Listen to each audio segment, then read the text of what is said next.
تو آپ کی چھوڑے میری بات، چلے میں تو کیا کہوں، میرے نزدیک تو پورے الیکشن کے پروسیس پہ سوال ہے سر. باتیں کریں نا. آپ کے نزدیک کیا ہے سر؟ آپ کے نزدیک ادھر کیس یہ تھوڑا پورا فری اینڈ فیئر ہوا ہے ضمنی انتخاب کے اندر، کسی سیٹ کے اوپر کوئی اعتراض نہیں؟ دیکھیں ماریا، بات یہ ہے کہ جب آپ لوگ سوال کرتے ہیں تو پھر سوال تو کم از کم مکمل ہونا چاہیے. میں قطعاً آپ کو یہ نہیں کہتا کہ آپ کی یہ خواہش ہے، آپ کا سوال کرنا حق ہے، مگر مجھے یہ حق دیں کہ میں اس کا جواب مکمل دوں. میں یہ کہہ رہا ہوں کہ 8 فروری کو 2 بیان آئے یا 2 سوچ کے لوگوں نے بات کی کہ دیکھیں جناب، پنجاب میں کیونکہ حکومت تھی ان کی، انہوں نے جیتنا ہی تھا. اور دوسری بات لوگوں نے کہی کیونکہ ان کی چھوڑی ہوئی سیٹیں تھیں، انہوں نے جیتنا ہی تھا. تو اسی طرح میں بات کروں گا کہ کیا خیبر پختونخوا میں ان کی چھوڑی ہوئی 2 سیٹیں جو تھیں اور انہی کے دور حکومت میں ضمنی الیکشن تھا، پھر انہوں نے بھی جیتنا ہی تھا. اسی طرح گجرات میں بھی آپ کو پھر نظر آئے گا. ٹھیک ہے، وہ باجوڑ میں ہارے بھی ہیں، لیکن بہرحال یہ ایک جو مذاکرات کی بات ہو رہی ہے، عرفان صدیقی صاحب نے کل سینٹ میں یہ بات کی. انہوں نے کہا کہ جی بات کرنی ہے، اگر مولانا فضل الرحمان صاحب سے بات کر سکتے ہیں عمران خان صاحب، اگر اچکزئی صاحب سے بات کر سکتے ہیں تو پی ایم ایل این کے ساتھ بھی بات کرنی چاہیے. یہ ان کا اپنا خیال ہے یا یہ نواز شریف صاحب کے ایما پہ وہ یہ بات کر رہے ہیں؟ کیونکہ پی ٹی آئی اس کا جواب یہ دیتی ہے کہ ہمیں پہلے پتا چلے کہ یہ کیا پی ایم ایل این کی بیس کی وساطت سے یہ کیا فارمل ایک آفر ہے یا یہ ان کی خواہش ہے؟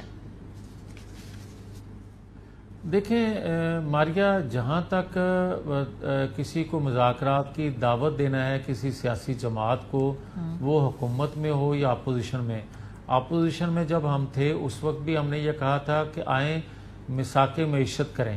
عمران خان کی موجودگی میں کہا تھا، پہلے سال کہا تھا. آج اگر شہباز شریف حکومت میں ہیں تو ان کا ہی نمائندہ یا انہی کی جماعت سے تعلق رکھنے والا سینیٹر اسی فورم پہ کھڑا ہو کر کہہ رہا ہے کہ آئیں ہم مذاکرات کرتے ہیں. تو یہ اچھی بات ہے، بری بات نہیں ہے. مگر میرا اس پہ ضرور یہ کہنا ہے جو میں نے شروع میں بھی کہا کہ دیکھیں ماریا، آپ سیاسی جماعتوں سے مذاکرات کرتے رہتے ہیں، ہونے بھی چاہیے، مگر یہ کوئی طریقہ نہیں ہے کہ آپ کبھی سائفر لہرائیں تو کہیں ہم کوئی غلام ہیں، لوگوں کو اکسائیں ایک ریاست کے خلاف اور خود پیسہ لوٹا ہوا پیسہ خیبر پختونخوا حکومت کا آپ اپنی لابنگ کے لیے ہائر کریں ایک فرم کو کہ میری پی ٹی آئی کے لیے، عمران خان کے لیے لابنگ کریں، جن کو غلام ہونے کا تانا قوم کو آپ اکسا رہے تھے. تو دوسری طرف آپ ہمیں یہ کہہ رہے ہیں کہ اسٹیبلشمنٹ قوم کو آپ کہہ رہے ہیں کہ انہوں نے میری حکومت گرائی، یہ میر جعفر میر صادق ہیں اور یہی موجب ہیں 75 سالوں میں بگاڑ کا. یہاں تک تو آپ کہتے آئے، مگر دوسری طرف آپ بجائے اس کے کہ پھر مذاکرات کریں پولیٹیکل فورسز سے، آپ کے لوگ کہہ رہے ہیں کہ نہیں ہم مذاکرات کریں گے تو آرمی چیف سے کریں گے. وہ کہتے ہیں اس کے ساتھ وہ اس کے آگے ایک اور جملہ بھی لگا، وہ کہتے ہیں کہ آپ کے پاس اختیار نہیں ہے. یہ تو کہ شہباز شریف صاحب کے پاس نہ اختیار ہے اس وقت، وہ کوئی بات کر سکتے ہیں، جن کے پاس ساری پاورز ہیں انہی سے ہم بات کریں گے نا. آپ کے نزدیک اس وقت جو پولیٹیکل کلاس ہے، وزیر اعظم شہباز شریف صاحب کے پاس اختیار ہے سر؟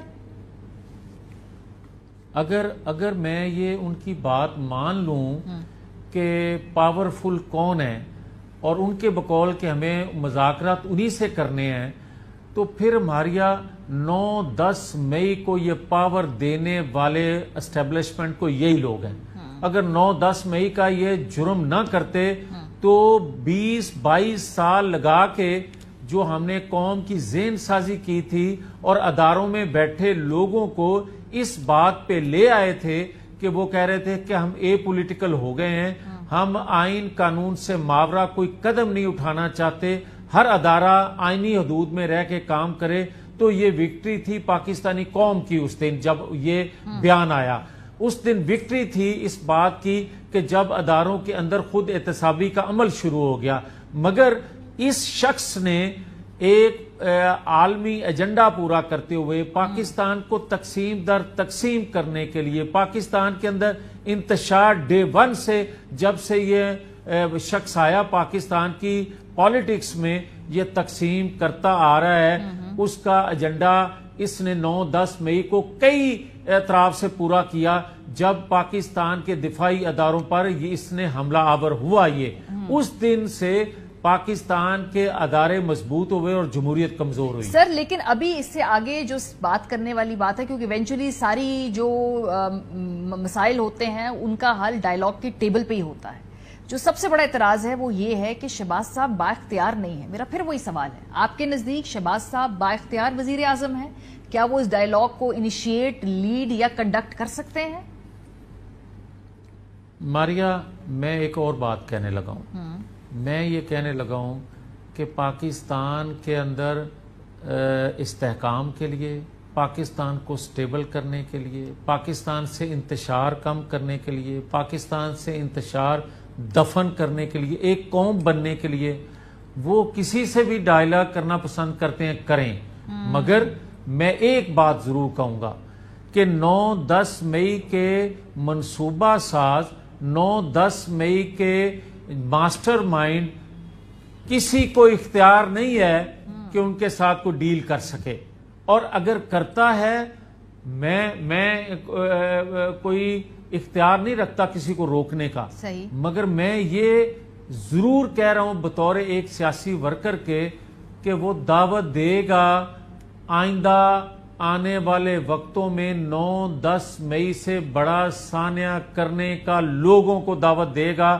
اگر 9-10 مئی کے ملزموں، 9-10 مئی کے آپ کی جماعت کے لوگ ہی پھر دعوت کیوں دے رہے ہیں سر؟ یہ رانا ثناء اللہ صاحب بار بار بات کر رہے ہیں، عرفان صدیقی صاحب بار بار بات کر رہے ہیں، اور یہ آفر تو پی ایم ایل این سے آ رہی ہے. آپ دعوت دے رہے سر تو آپ کی جماعت دے رہی ہے دعوت، بڑا کوئی سانحہ آپ کی جماعت سے یہ دعوت آ رہی ہے. جاوید لطیف صاحب، یہ میرا سوال ہے. مجرموں کو سزا دے لیں گے، وہ چاہے دیں جو مجرم ہیں ان کو، کسی بے گناہ کو نہ دیں، تو پھر آپ تصور کر سکتے ہیں کہ آئندہ ایسا سانحہ پیش نہیں آئے گا.